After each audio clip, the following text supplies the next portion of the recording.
Crime news હવે જોઈએ અગત્યના સમાચાર। સમી તાલુકાના મથકના ગામે રાઇઝિંગ સન પ્રાઇમરી અને માધ્યમિક શાળાનું નવીન બિલ્ડિંગનું ઉદ્ઘાટન કરવામાં આવ્યું, જેમાં બાળકો માટે અનેક સુવિધા જેવી કે computer lab, smart class, indoor games, outdoor games, રમતગમતનું વિશાળ મેદાન વગેરે વગેરે જરૂરિયાતો અને સુવિધાઓ ધ્યાનમાં લઈ બાંધકામ પૂર્ણ કરવામાં આવેલ। ત્યારે બાંધકામ થયેલ બિલ્ડિંગનું ઉદ્ઘાટન આમેના એજ્યુકેશન ટ્રસ્ટના ટ્રસ્ટી અને પ્રમુખ ઇમરાન ઇસ્માઇલભાઈ સૈયદના હસ્તે અને આચાર્ય શ્રી પરસોત્તમભાઈ પરમાર, સમાજ અગ્રણી શ્રી મુસાભાઈ સૈયદ, તાલુકા પ્રમુખ સંજયભાઈ મુસ્તફાભાઈ, મેમણ શાળામાં અભ્યાસ કરતા બાળકોના વાલીઓ તેમજ ગ્રામજનો મોટી સંખ્યામાં ઉપસ્થિત રહ્યા હતા।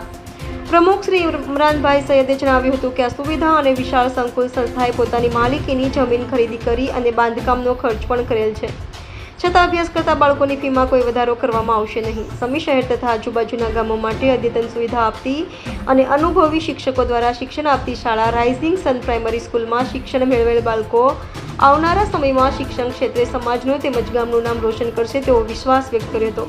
Reporter Suresh Parmar, city crime news, સમી।